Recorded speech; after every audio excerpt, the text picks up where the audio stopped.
Project Atlas, the end of the line. If you've done your rounds in the chair force, you might have heard of it. Secret military base, weird experiments, all the shit that gets recruits all hot and bothered. As for the reality, well, never meet your heroes. Anybody with a lick of experience knows it's a dead-end job, and I'd say they were right. But nobody thinks about that. They do their reviews and they ship you off. A blindfold is wrapped over your eyes, and 2 guards guide you onto a plane. An hour or 2 later, you land, and they lead you to a car parked on the runway. You feel the prick of a needle on your arm, and you wake up at your new home away from home. The thrilling intrigue stops there. As one might expect, this isn't your usual base. It isn't much of a base at all, really, more like a fortification. It's completely walled off, and unless you're on watchtower duty, you don't see the outside. We were somewhere in the mountains, way up north, but that's all I know.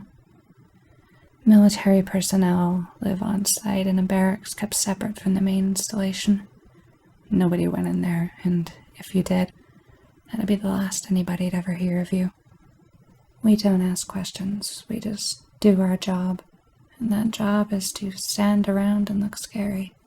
We were glorified security guards, drawn in by the mystery and high pay that you can't even use until you're discharged.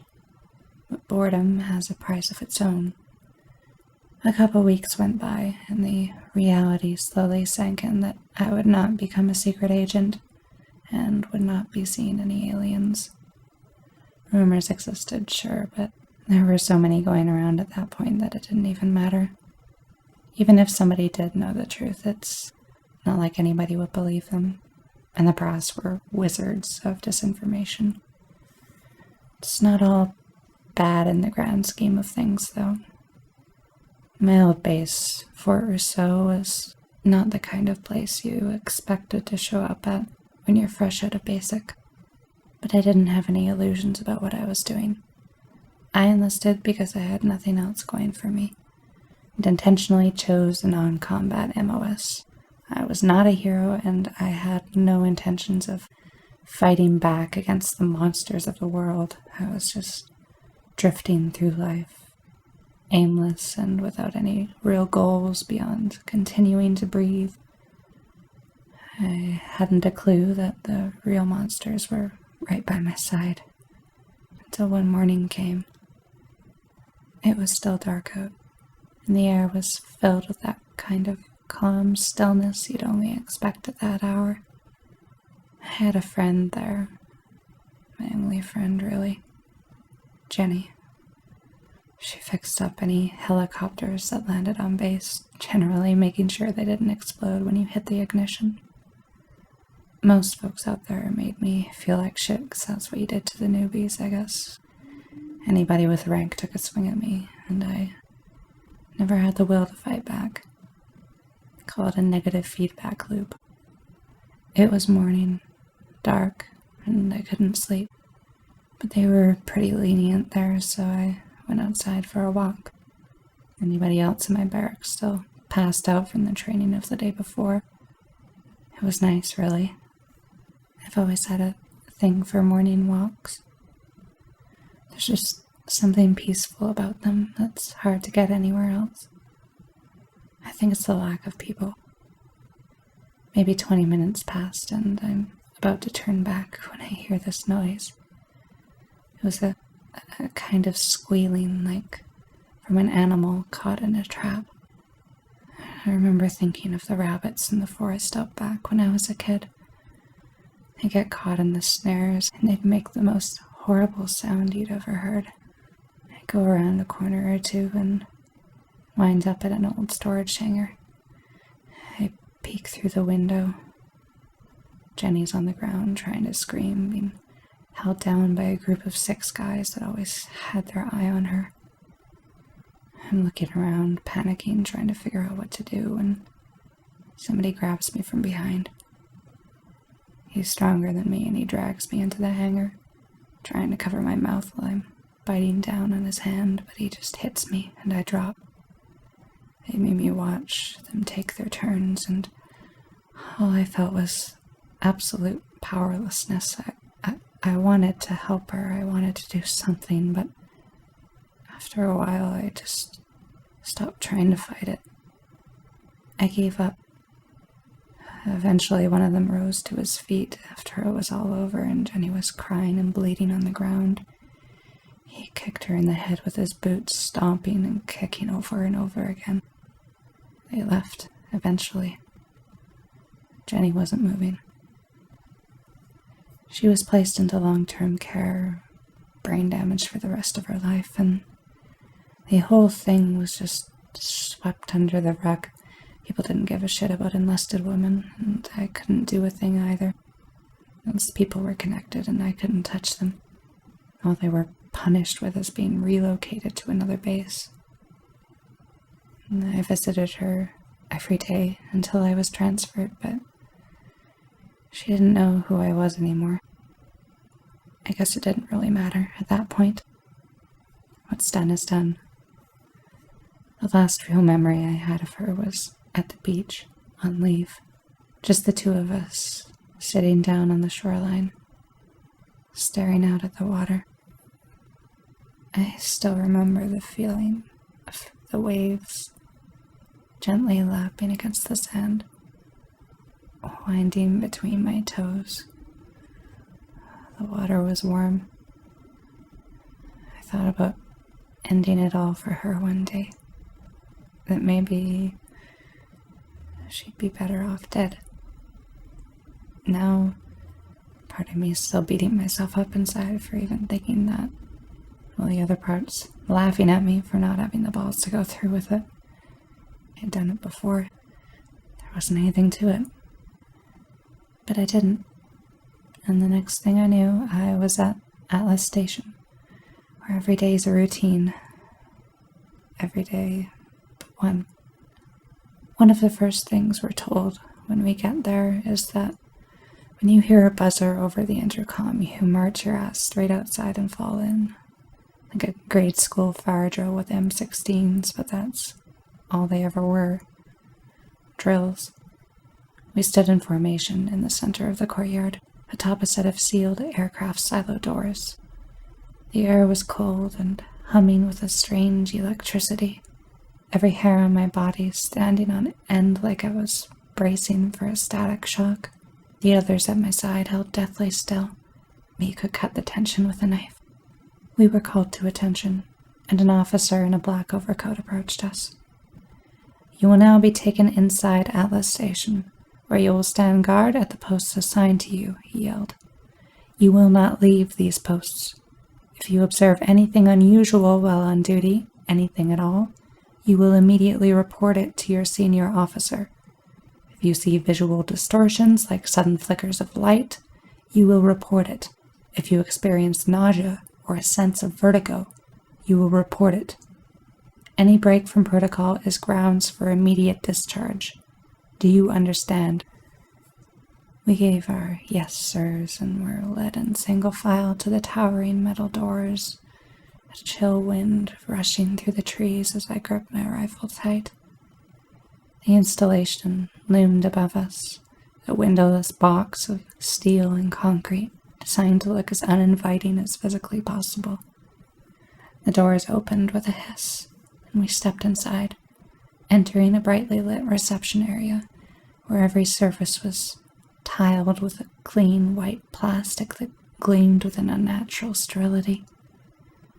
The man in the black coat stopped by a group of guards as we filed into the room and resumed formation.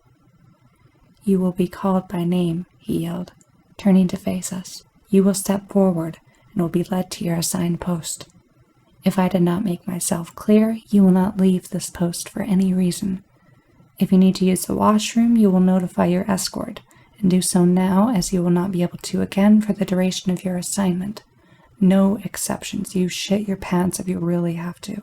If you are told to do something by a member of the guard staff, you will do it.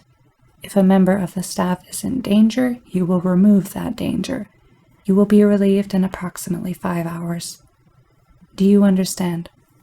I could tell that more than one of us wondered what he meant by danger, but questions in the military had a habit of only getting you more work, so we acknowledged him all the same. One by one, men were called up and were led down the hall behind the crescent-shaped check-in desk. Everything had a clean, almost futuristic aura to it, like I had set foot upon the shores of another age.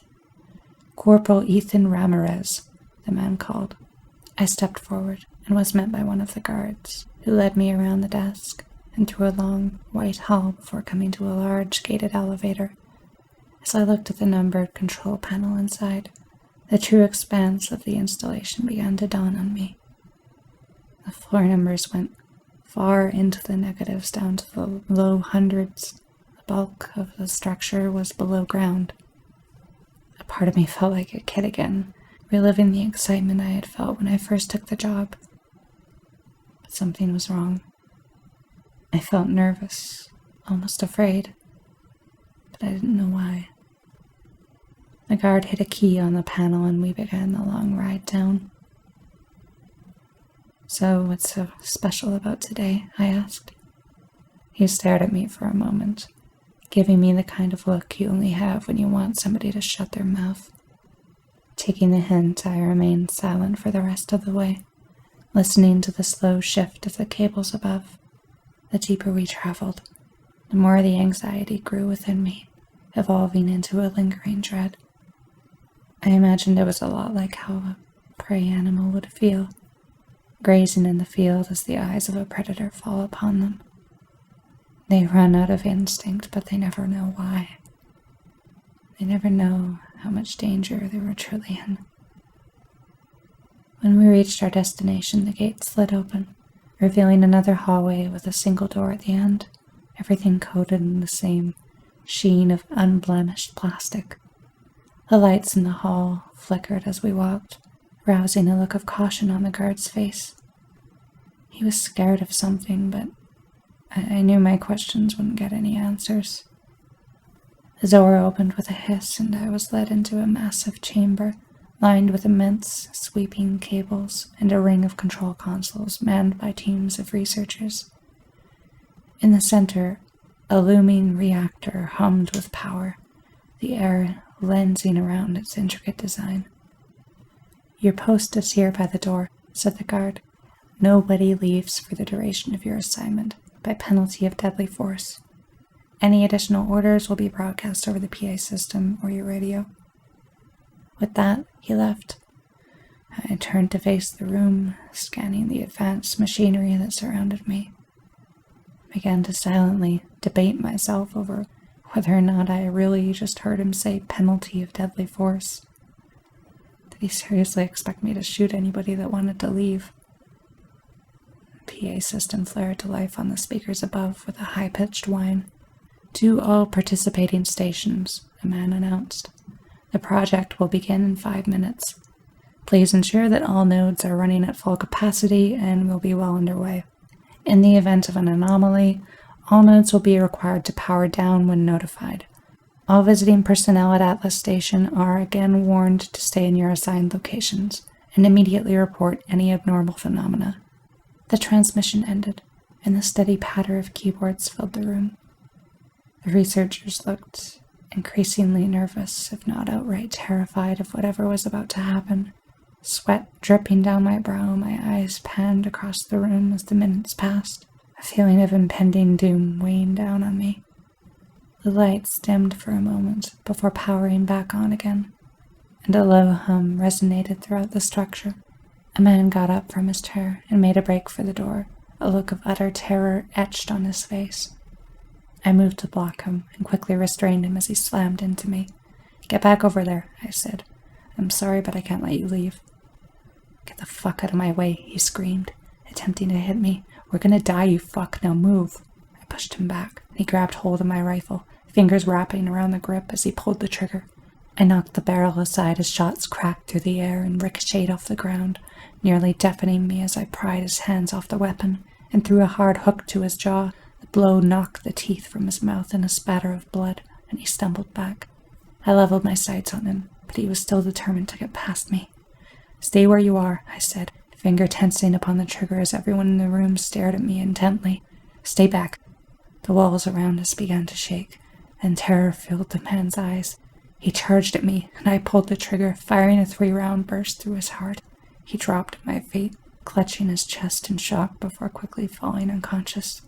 The PA system flared to life once more. "All nodes are ordered to power down immediately," a voice sounded, my hands still shaking with adrenaline. "Urban detachments are advised to evacuate the western coast by the fastest means available. Further updates will be given shortly." The team of researchers got up from their seats and charged toward the door, faces transfixed in abject horror as though their lives were about to end.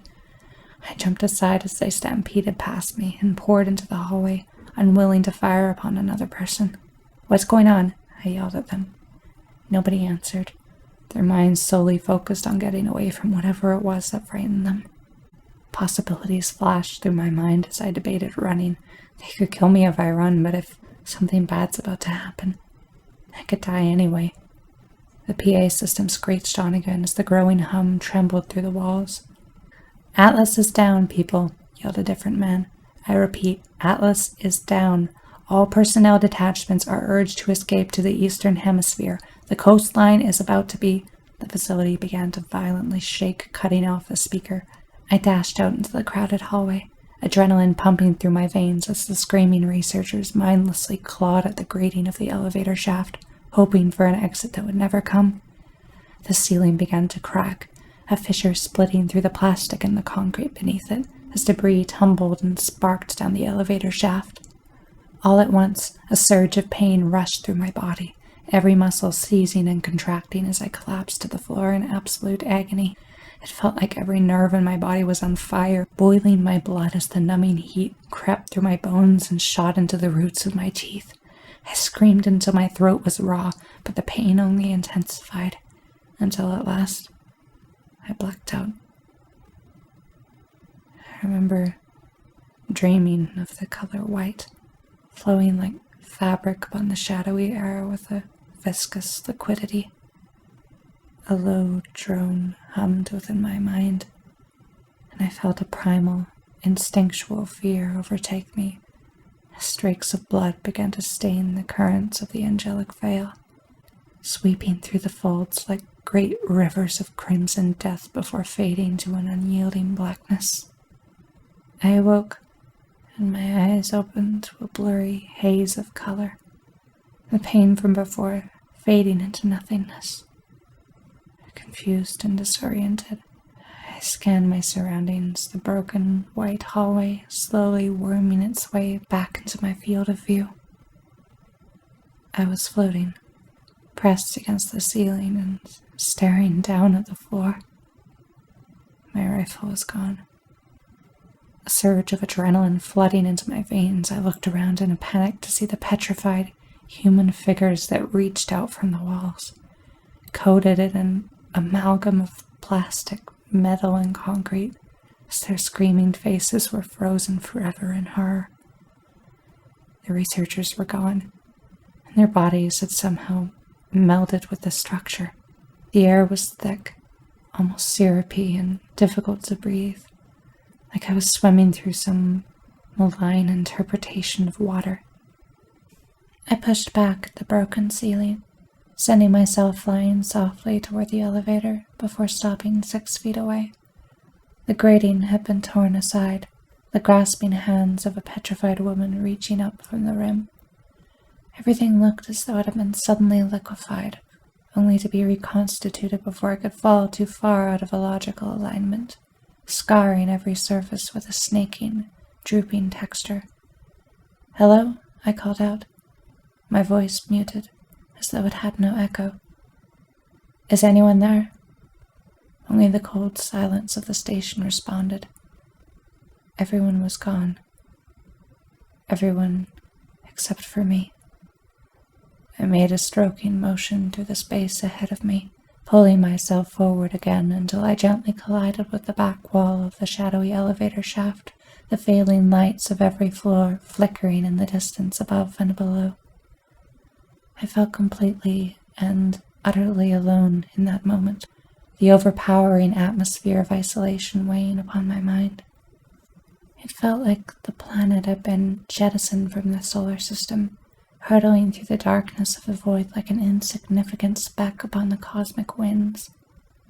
What had actually occurred, I had no earthly clue, but I knew the feeling all too well. A feeling of powerlessness and smallness before an overwhelming force. I began to float upward with little effort, the darkness of the shaft swallowing me as I sailed toward the upper levels, guided only by the light that shone from the floors above me. Approaching what I assumed was the surface level floor, I braced myself against the wall to slow my ascent. Above, the remainder of the shaft spun into a winding corkscrew that extended up into the darkness, as though it was no longer bound by the confines of the station. On the ground floor, the gate was missing, with the hall being just as tattered as the last, the upper body of a guard molded into the plastic and concrete of the wall. The liquefied coating had failed to envelop him entirely, his exposed face staring lifelessly in an expression of eternal fear and confusion. Then I noticed the fallen debris upon the ground. How was I floating, but everything else was still secure? If I were in zero gravity, the air would be choked with wreckage. I swam down the expanse of the corridor and drifted into the reception area, where the walls sloped inward as though they had been melted. The warped room was lifeless and empty, save for the crescent desk set before me, with only a deafening silence ringing in the background. I could almost hear the sound of every organ in my body, my heartbeat hammering in my ears as my lungs struggled to breathe the syrupy air. I drifted toward the exit and pushed the door open, the panels sliding away with a soft hiss. Floating still, I was met not by the glare of daylight, but by a lingering blackness that swallowed the courtyard, save for the faintly glowing lamps that were mounted upon the walls of every structure.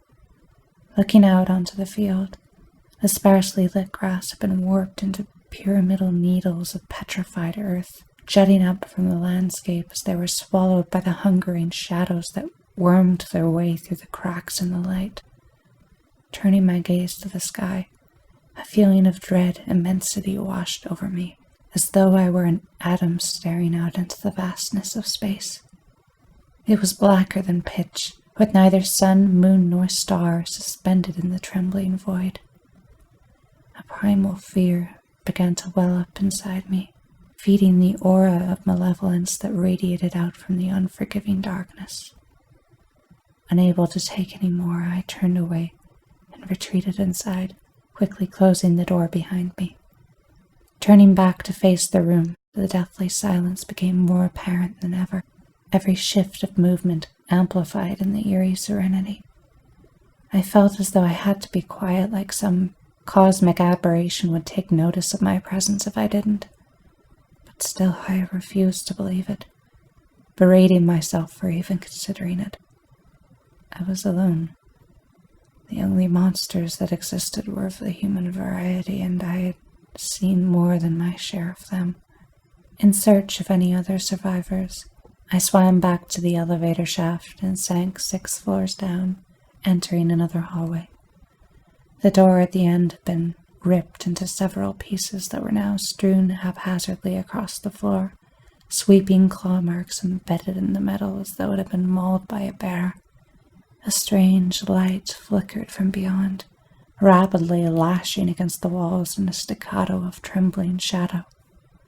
Cautiously, I swam forward and passed through the open frame, drifting above the grated surface of a large, circular chamber lit by a blinding stroboscopic radiance. My heart stopped as I saw the petrified soldiers frozen in place upon the floor, standing like statues as the grating ensnared them in the flickering darkness. I recognized most, having lived with them for the better part of several months. They looked like they were caught in the act of running, when the tendrils of liquid metal pierced their feet and traveled up their legs, impaling their organs from within. Blood leaked up from wherever they touched the floor, weightless upon the air as the crimson droplets cascaded up to the ceiling, and slowly trickled up their perpetually screaming faces. It was like anything organic was unaffected by gravity, but I touched the station floor just like any other. Why wasn't I killed like the rest? In the center of the chamber was an enormous metal cylinder lined with electronics that extended down into the complex below. Pipes filled with masses of wire looped out from the walls and across the ceiling, connecting to the large instrument. It was like the entire station was built to power a single monumental task, but what that was, I had no idea. The shadows of the soldiers flashed upon the walls in the quivering light, yet they seemed to move of their own accord, assuming new positions every time the light flickered back in. Squinting to avoid the seizure-inducing chaos, I drifted toward one of the soldiers and tried to pry the M16 from his grip, but his hands were bound by the same snaking metallic tendrils that held him in place. Blood slowly leaked into his eyes as he seemed to stare at me in lifeless horror, and I backed away, wanting to be as far away from the horrible sight as possible. I swam back toward the elevator shaft, drifting softly through nothingness until a sudden sensation of unease brought me to a halt just before the edge. I felt like I was in danger, but I didn't know why. Pulling myself to the ground, I peeked over the edge and stared down into the depths of the shaft. Nearly 6 floors below, a humanoid shape poked out from the hallway, startling me. Barely illuminated by a thin sheen of light that grew dimmer by the second, it held deathly still, its features utterly obscured by the shadow. "Hello," I called out, my voice muted by the air. Every hair on my body stood on end as I looked down at the shape, unable to understand what it was that I was seeing. It was turned away from me, yet its arms were reversed as though double-jointed, gripping the walls of the shaft like an otherworldly animal. It jerked suddenly, arms snapping forward and pulling its body toward me with a heavy, metallic thud. It continued, its twisted limbs erratically shuddering up the wall below to drag its body ever closer. The light that revealed its silhouette flickered off, leaving only a thick shroud of darkness in its wake, and a steady thumping sound that grew louder and louder with every passing second. Whatever it was coming toward me. I kicked off from the ground, sailing up into the twisting elevator shaft as I swam through the air as quick as I could, struggling to reach the surface again. I looked back as I rose, seeing the lights on the floors below slowly die out and give way to the shadow, and the horrifying noise that was rapidly gaining speed behind me. Reaching the surface level, I swam out into the hallway, sailing swiftly toward the reception desk.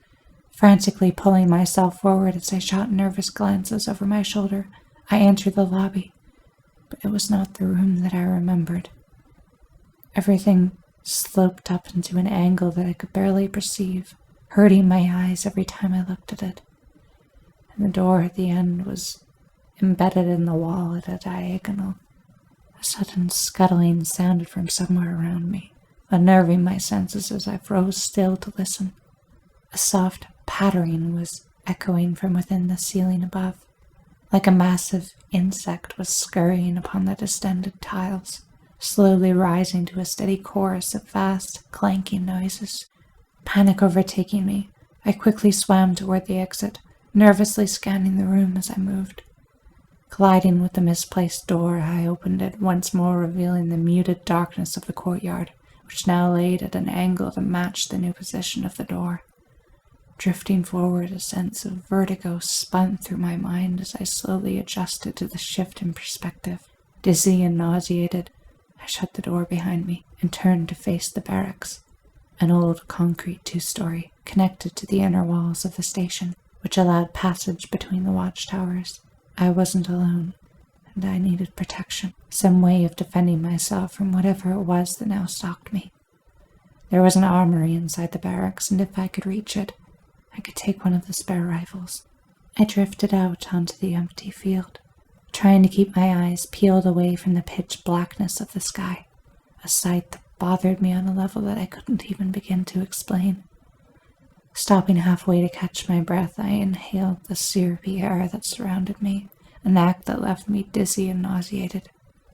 It had a chemical taste to it, like I was breathing the fumes of industrial runoff. I floated still, listening to the cold silence as I slowly recovered. All at once, a vast rumbling sound emerged from the hungering void. The buildings began to shake as the warped ground beneath me fell by at least 2 meters, and I swam down to catch up with the sinking landmass. As I collided with the grass, the tremors ceased, and all was still once more. Struggling to catch my breath, I gently pushed myself up off the ground, suspending my body in the air. The barracks was just ahead of me. I swam toward it, eyes trailing cautiously across the darkness as I moved. I gripped the door handle and tugged firmly, but it didn't budge. Someone had sealed themselves inside. "If there's anybody in there, open up," I yelled, rattling the handle. I heard a scraping noise sound from the other side, and the door unlocked itself. There was actually someone in there. I cautiously drifted back as the door slowly creaked open in the void. Yet all that it revealed was dust and silence, the dim lights of the barracks flickering and waning from within. "Ethan," a voice spoke from behind. I whipped my body around, clenching my fists. Floating nearly 6 feet away, Jenny stared coldly at me, suspended in the darkness. My voice caught in my throat. I could barely think of how to respond. "How are you here?" I stammered. Is that really all you can say?" she asked, sneering at me. "How am I here? Aren't you happy to see me?" I floated still in the grim serenity, confused and alarmed.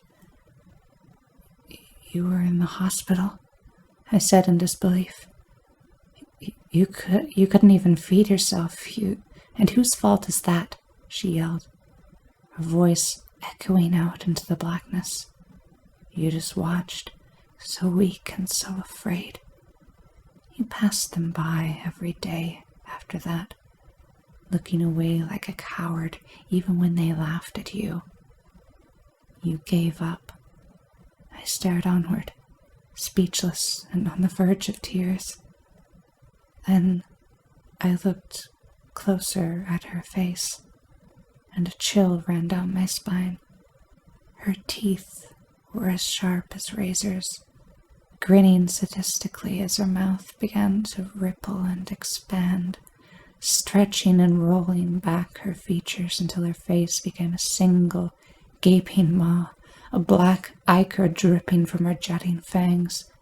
Panicked and terrified, I spun around and pulled myself into the barracks. Slamming the door behind me, I backed up against it to hold it shut. An inhuman wail sounded from the other side as something began to pound against the metal, warping it with its terrifying strength. Desperate and struggling to keep the door closed, I fumbled for the lock, gripping it tight in my hands and sliding it shut. "Help me, Ethan. Open the door," it pleaded, mimicking Jenny's voice as it rammed itself against the door. "I am all alone out here, Ethan. Please, help me." The pounding ceased, and the fluttering of wings sounded from beyond. The creature had departed, leaving me to drift alone in the dim stillness of the barracks. As I struggled to gather my senses, I turned to face the room, my eyes meeting with a sight that burned itself into the darkest recesses of my mind. Directly ahead of me lay a grisly patchwork of fallen soldiers, their flesh and limbs mutilated, twisted, and fused together into an eldritch frame that adorned the open passageway, gaping like a sphincter of rotting meat as it led into the outer walls of the station. Their blood slowly trickled up to the ceiling, running upon the walls in great rivers of red stricken across the white. As I drifted closer, my mind begged me to look away, yet reason overtook me and I forced my eyes to search the bodies for supplies. I found a knife and then a pistol, checking the chamber and magazine before tucking the weapons into my belt. For now, that would save me a trip to the armory. The less moving around, the better. Rising again, I thought I heard a gust of air. I listened closer, holding still in the silence. The faint sound of breathing rattled around me, and my eyes drifted back to the mutilated bodies. Their chests rose and fell, ever so slightly with the intake of air. They were alive. Surveying their horrific injuries, my mind struggled to comprehend how they could still be conscious. The world around me began to shake once more, trembling as I did in fearful reverence. The cabinets, doors, and bunks rattled and swayed with the tremor, creating a constant barrage of noise, until all was still once more. The furniture and beds of the barracks were now partially embedded in the floor, as though caught in quicksand. My hand lowered to my pistol, the labored wheezing growing louder upon the air. I could end their suffering. I could stop the pain. My fingers trembled upon the grip of the weapon as I tried to come up with every excuse to turn away. What if something hurt the gunshots? What if I needed those rounds to protect myself? I didn't want to be that person. Not again. Pulling my gaze away from my dying compatriots, I swam through the macabre gateway into the darkness of the outer walls. It didn't matter. They would be gone soon anyway, but I could still live. My only thought was to get to a watchtower. From there I could see over the entire station, and if miracles were possible, spot any survivors. The tattered concrete walls swam with movement, lit by a sourceless red glow that seemed to melt into the viscous hall that surrounded me, curving in a way that couldn't logically correspond to the structure of the station. Moving forward, I eventually came to the first ladder. Gripping its bars, I braced myself for my ascent, but froze still upon hearing a sound echo in the distance. It was a high-pitched squealing like a dying animal, barely audible through the thick, fortified walls. I felt a horrible chill in that moment, everything urging me to stay where I was, but something about it felt so eerily familiar. I let go of the ladder and swam further into the writhing glow of the corridor, saturated flashes of blue passing over the red like waves upon an ocean. The sound grew louder and louder, until it seemed as though I were floating right next to it. My eyes drifted across the hall, confused, until they met with a small window embedded in the wall, only 6 feet away. A lingering dread crept through my mind as I slowly approached it, the muffled squealing echoing from beyond. There were never any windows in the outer walls. The structure of that place was no longer something that conformed to rationality. I leaned in, peering through the opening, and felt my blood run cold. It was the old hangar from Fort Rousseau. Jenny was pinned on the ground by 6 men with faces like blurs of motion, their features hazy and indistinct as she forced a muffled scream to the hands that covered her mouth. Blood and tears wept away from her face, drifting up into the air as I remembered the feeling I knew all too well. The surrender. I wanted to die in that moment. I remember trying to kill myself when it first happened because I couldn't live with the guilt. I had the gun in my mouth. I could taste the metal. I remember how my finger shook upon the trigger, but I couldn't do it. I was a coward. The horrific show stopped in place as if frozen in time. Slowly, the faceless men turned their gaze toward me, staring blankly into my soul. I heard a muffled squealing at my side, and I spun around, drawing my pistol and aiming it at the blood-soaked man that now shambled toward me, wearing the severed head of an enormous rabbit, its mangled ears drooping down over its lifeless eyes. He slowly lurched down the corridor, inching ever closer to me by the second. My hands shaking with fear and rage, I squeezed the trigger again and again, gunshots cracking through the air. The assault did nothing but break the illusion for a fraction of a second. For every bullet that struck the man, his form flickered and waned, revealing a writhing mass of tendrils in his wake, drifting through the air like a spiraling chaos of flesh. I blinked for a second, paralyzed with fear and trauma, and the creature was gone. All was still again, bathed in the impenetrable silence as my vision spun with a sudden vertigo. Shaken, my eyes desperately scanned the glowing walls. The window had vanished, leaving no trace of its existence behind. I was lost and alone in a place that defied any semblance of reason, that toyed with me as though I were a thing of amusement. My mind struggled to rationalize the things that were happening to me, yet drew upon nothing. Things like this, they don't exist. They shouldn't exist. And yet there they were. Maybe I lost my mind. Maybe I'm buried under the rubble of the station, hit by a fallen chunk of concrete, rattled off by some massive explosion. Maybe everything I was seeing was only a dying nightmare, but I can pinch myself and scratch at my skin, and I know I feel pain. Where am I? Still trembling, in shock and delirium, I drifted back toward the ladder and gripped its cold bars, propelling myself up into the watchtower. I floated in silence at the top, warily scanning the open field of the courtyard and the pitch-black wilderness that lurked beyond the walls. Nothing. This was a fortified base staffed by thousands, and all I could see was darkness. Noticing the spotlight at my side, I grabbed hold of it and switched it on, taking a moment to catch my breath as the dizziness briefly overtook me. The ray of light lit up the wall of a nearby structure.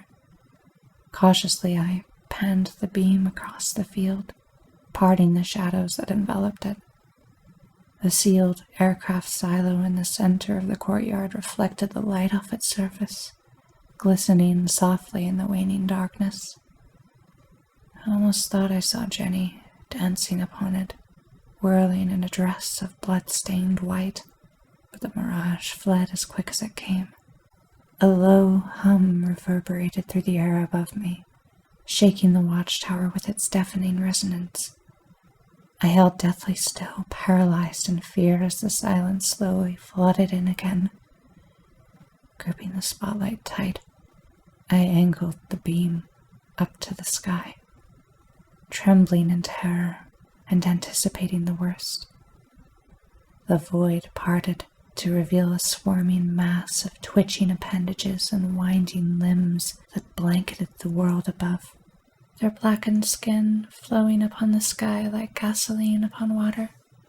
The writhing cacophony squirmed and separated as the light touched its surface, giving way to an immense dilated eye that gazed down at the watchtower, every nerve in my body tingling with heat as the malign aberration penetrated my mind. Feeling a rush of panic, I took hold of the ladder and propelled myself down into the depths of the tower. A rush of air sounded from above, followed by a deafening crash as the structure above me was smashed to pieces by a tremendous impact. I emerged from the corridor as debris tumbled down from the watchtower shaft, a cloud of dust pluming around me as I quickly got out of the way.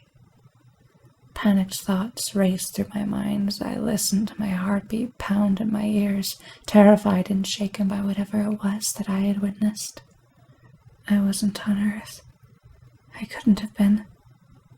I might have seen the wilds beyond the walls, but beyond them, there was only nothing. I knew it. It was like the station had been ripped away and cast into a lightless void. But this wasn't outer space or anything that even resembled the familiar comforts of our universe. I was somewhere different. Steeling my nerves, I swam further down the red-lit hall as my vision buckled and swayed in delirium, a sickness welling up in my stomach as beads of sweat frayed away from my skin. A gentle crackling slowly grew through the silence, unnerving my senses as I aimed my weapon at the flickering glow. I was too disoriented to even hit anything, but I was just going through the motions, the noise growing into the sound of a roaring flame. The darkness parted to reveal the window once more, in the same place as before. A flood of rage washed over me, and I propelled myself toward it. Beyond the window, however, there was no outlet for my anger in sight. It was a vision of rolling hills, forests burning beneath a sky of blackened cinder, and from the storm of ash that trembled above, a cloud of slender, drooping hands drifted through the air, the countless appendages sweeping over the burning landscape as they dripped of foul blood upon the earth. All within its shadow sweltered and bled, blooming into landscapes of flesh and sorrow that breathed in the air and exhaled a choking, toxic death. Slowly, I reached forward through the window, yet I didn't feel the heat of the roaring flames, and the drifting ash passed through my hand as though it were air. Unsure of what I was really seeing, I withdrew my hand and backed away, a horrible unease growing within me. With only a blink, the window fled once more from my vision, replaced by the pulsating walls of the station.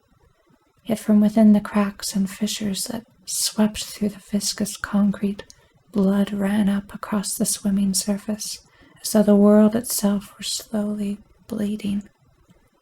"What do you want from me?" I yelled, hitting the shifting wall in anger as tears flooded my eyes. My knuckles split, and bleeding, I let myself go, drifting in silence through the shadows. "Why am I alive?" I asked the darkness, my voice weary and dry from thirst. With another blink, I found myself elsewhere. I stood alone in an abandoned city street, my feet planted firmly on the ground as the buildings burned to ash around me. I was surrounded by the bodies of thousands, stretching onward behind and around me for as far as I could see.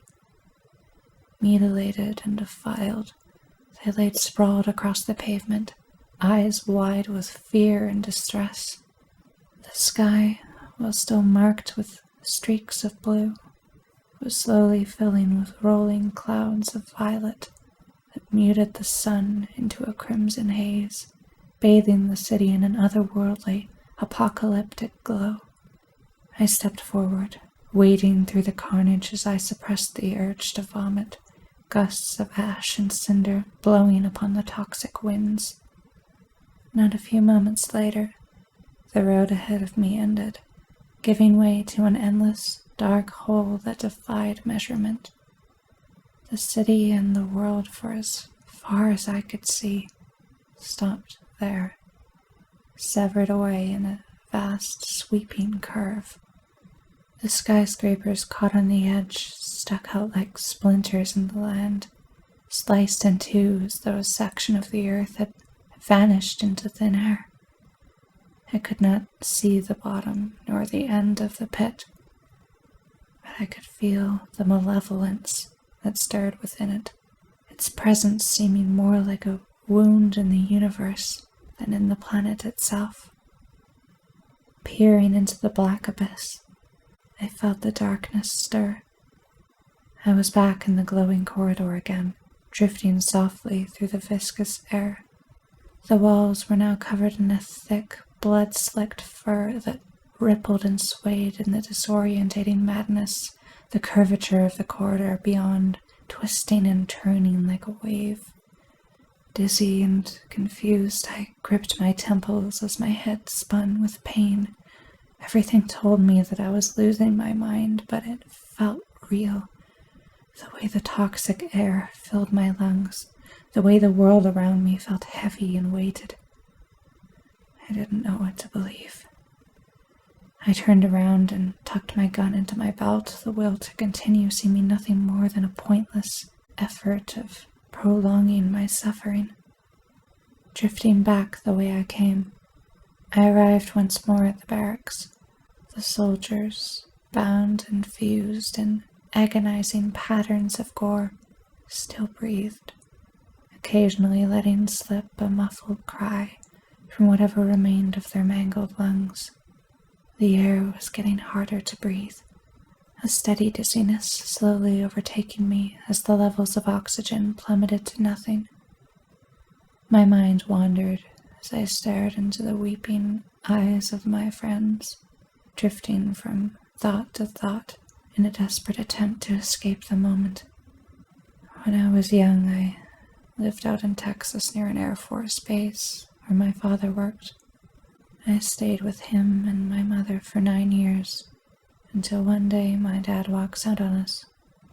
I never did find him, and I don't know what twist of fate wound me up in the same profession. Like I said before, I just didn't know what else to do. 2 years pass, and I'm 11, living alone with my mother, when she gets diagnosed with lung cancer.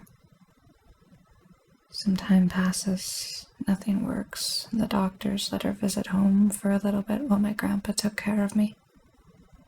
She was just laying down in bed in so much pain. She was talking about not wanting to live anymore, but I was just a kid. I didn't really understand it. I didn't understand the consequences of my actions. I remembered a baby rabbit I'd found out back behind the house. It was bleeding and crying in the dirt, in a whole lot of pain, so I picked it up and took it inside. I still don't know what gave me the idea, but I ran some water in the sink until it was full to the top. I took the rabbit and held it under. It kicked for a little bit, but then it stopped moving. Stopped trying to fight it. It was better for it. So I am thinking this, and my mother's on the bed, barely able to feed herself, and I take a pillow and I hold it to her face. It's easier when you can't see the other person. She didn't fight it. Her limbs just relaxed, and I felt her give up. Everybody thought it was the cancer. I stood suspended in the air, staring down at the men. Everybody thinks it's hard to kill someone, but it's not. It should be, but it's not. One moment they're there, and the next, they're not. But a corpse is just a shell. I didn't want to be that person, but I was. Removing the knife from my belt, I knelt down and held it to the first one's throat, hesitating for a moment as I fought back the lingering tears I pushed down. The blade sank into his flesh, sliding through his arteries until the wound gaped wide, letting loose a slow stream of blood that trickled out into the air, floating peacefully in the void. His eyes held still, and I felt the life slowly drain from them as his heart stopped beating. I got up, pulled myself over to the next man, and repeated the process, cutting deep into his throat and watching him die. And then the next, and then the next, and the one after that. Finished, I took the gun from my belt, stuck it in my mouth, and pulled the trigger. It clicked. I pulled the trigger again. Click. Again and again and again. Click, click, click. I didn't deserve to be alive. I racked the slide, expelling the cartridge and trying again. Click. There was no way. Something was keeping me there. There was just no way. Overwhelmed with defeat as I cried in pain, I let the gun slide from my grip, watching it drift off into the air and slice a path through the thick cloud of blood that surrounded me. A soft, gentle rush eased its way through the silence, like the sound of waves crashing against a sandy shore. I would know that sound anywhere. I drifted forward, but the bolted door that would have led me to the courtyard was no longer there. In its place, a wooden door was set into the concrete, painted black, with a white handprint upon its splintered surface. The sound was coming from beyond it, breaking the tension with an eerie calm, like listening to the soft hiss of white noise. With little else in mind, I gripped the handle, the metal radiating a feverish warmth. Turning it, I backed away as the door swung open, revealing a brightly lit shoreline. The sky was cloudless and blue, with a glaring sun suspended overhead. Waves gently lapped against the sandy beach, stretching out into a vast ocean without a single landmass in sight. Looking closer, I saw a figure sitting down upon the shore, staring out at the water. It was Jenny.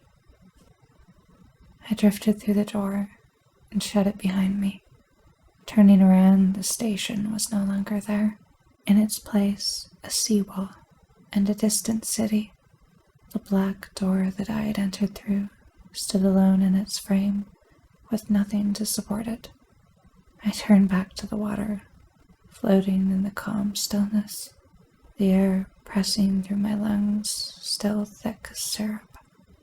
I drifted forward, closer to Jenny, until I stood suspended at her side. Pulling myself down, I sat on the shoreline and felt the soothing waves wrap themselves around my legs. I knew it wasn't her, but I needed to feel that moment again. Anything to replace the numbing pain that had paralyzed my mind. I'm not sure how long we'd stayed there for. Just like in my memory, time stood still in that place. Nothing mattered. "Ethan," she whispered, staring out at the cascading waves. "Is this hell?" I remained silent for a moment, unsure of what to say. "I don't know," I said, glancing to the side. She was gone. I sat alone on the beach, trying to listen to the waves as a temporary reprieve from the madness, but only despair lingered in that place. The sound of shifting sand caught my attention, and I turned around, the city vanishing into an endless expanse of desert. An elk stood nearly 30 meters out, staring at me in silence. The sky darkened above me as my eyes trailed down to its hooves, sewn to the ground by tendrils of fleshy sinew. I pushed myself up and cautiously drifted toward it. I remembered seeing them sometimes from the watchtowers, but that was on the mountain, not whatever aberration this place represented. The elk let out a sudden cry and was ripped from the ground by a pack of gibbering creatures that materialized out of thin air, resembling bizarre fusions of spiders and centipedes, if such insects had human limbs that writhed and twitched in senseless motion. The horrors lashed and tore at the animal, their forms peeling back out of proportion to reveal toothy maws several times the size of their bodies. In an instant, One of them wrapped its mouth around the elk and swallowed it whole, its thrashing legs kicking beneath the writhing flesh of the monster. Their prey devoured, the creatures turned to face me, jittering in and out of reality like a skipping film. One by one they charged forth, their limbs squirming madly in the air. I turned away from the oncoming swarm and propelled myself toward the door, hoping to reach it in time. As I collided against it, I frantically gripped the handle and pulled it open, the creature's rancid breath on my back. I swam through the open door and back into the barracks, quickly slamming it shut behind me. The creatures rammed against the door, threatening to break through the moment I peeled myself from its surface. I wanted to die, but I wanted to do it on my own terms. I wouldn't let this place take me. It wouldn't win. I closed my eyes, hearing the twisting of the wood, feeling the strength in my arms wane beneath their inhuman onslaught. This can't be the end. With one last effort, I pushed myself away from the door and frantically propelled myself through the fleshy passage that led into the writhing walls of fur, pushing my body to its limit as I clung to one final sliver of hope. I heard the door burst open behind me as I sailed through the air, followed by the gibbering shrieks and howls of the horrors that stalked me. I swam through the glow of the twisting halls, and eventually the ladder leading up into the next watchtower slipped into view, stirring a shadow of forlorn desperation within me. Colliding with the cold metal, I gripped the bars and pulled myself upward with all my strength. As I sailed up into the winding, angular shaft, the beasts collided against the ladder, their countless limbs and hands mirroring my actions as they followed closely behind. I reached the top of the watchtower and quickly scanned the courtyard for a way out as I listened to my pursuers hastily grapple their way up the shaft. Cornered and out of options, I shook with fear as I turned to face the wilderness beyond. I had to do it. Tired and desperate, I kicked off from the ground and sailed out into the blackness. The darkness swallowed me, hopefully obscuring me from the fiends that now swarmed and writhed around the tower. I had no such luck. The rippling horrors turned to watch me, drinking in my terror before they threatened to pounce. I dove down into the trees, unsure of where else to go. I heard them launch themselves from the tower as I swam down into the void, feeling the unseen branches scratch and whip against my body as I moved. The nightmares snarled and ripped through the trees, teeth gnashing wildly behind me. I was flying blind, struggling with every ounce of strength that still remained in me to pull myself forward and feel my surroundings as they rushed past me. The further I moved, the thicker the air became, and I felt myself begin to suffocate, my body unable to take in enough oxygen for the amount of strain I was putting upon it. My limbs failed me as I struggled to breathe, and the world around me began to spin and blur in a haze of darkness, before finally slipping into oblivion. The currents of flowing white fabric enveloped my mind once more, streaks of blood running across the angelic waves as static hissed within my mind. The fabric fell away as the noise reached an unholy crescendo, and stars swam upon the blackness like water, cosmic gas and radiant nebulae warping into the spinning void as though I were falling through an event horizon. And then it was silent. I woke in total darkness, floating alone in the absent void. My body felt faint, with barely enough strength to take in the fading air that sustained me. I moved my arms around, trying to hold on to something, but gripped only the harrowing emptiness of my surroundings. This was it. The horrors were gone, but if I didn't starve to death, I'd be left there, destined to be tormented by my thoughts until I was swallowed whole by some drifting monstrosity. Senseless in a world I no longer knew nor recognized, I panned my eyes across the vale, hoping to glimpse some semblance of light in the distance. And after minutes of searching, it appeared. A single speck of light ascended into the sky, followed by another, and then another, until they formed a distant, floating pattern in the darkness. Rays of light shot out from the shape, sweeping across the sky like searchlights. I was staring at some form of massive aircraft. I began to pull myself forward, expending every bit of strength I had left to send myself slowly flying toward the faraway ship. A resonating groan shuddered through the air, nearly shattering my eardrums with a flash of blinding pain. My eyes locked on my goal. I saw another speck of light appear above the others. It flared up and then sailed far off into the distance.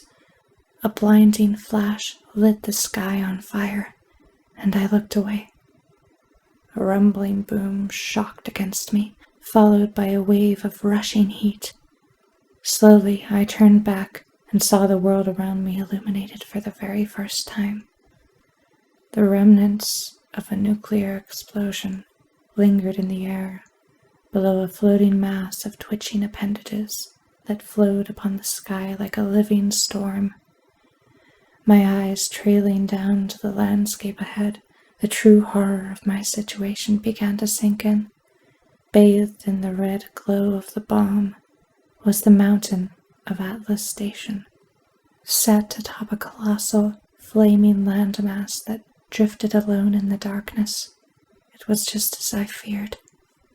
All that was beneath and beyond the floating island was utter blackness, like a chunk of land had been torn from the earth and set adrift in an empty void. This hollow shell of a universe suffered only by the nightmares that haunted our dreams. As the residual heat from the explosion stung my flesh, I looked up at the aircraft that sailed aimlessly below the writhing god, firing its weapons to no avail. The air around the massive creature began to tremble and shake, and a tremendous shockwave shot forth from the mass, rippling outward into the void. As it struck the aircraft, the ship disintegrated into nothingness, blasted into a cloud of stardust that drifted away in the fading glow. Streaks of fire raining down through the air. The station came into view as I approached the island, and I looked down upon the fiery landscape that sped by underneath me. The mountain teemed with shapes that hurt to look upon, shifting aberrations that defied physical law and writhed haplessly together into impossible shapes. Bound by nothing and suffusing everything, they blanketed the land, stirring a primal fear within me and crushing all hope of survival. As I drifted slowly through the void, I looked up at the writhing mass once more, its many eyes staring back at me as it flayed the meager knowledge from my mind. Pained and weakened, I looked down again, seeing the walls of the station pass beneath me. Part of me wanted to stop myself, to swim back down to the station in some misguided attempt to save myself, but that part of me grew quieter and quieter as I stared off into the depths of the abyss.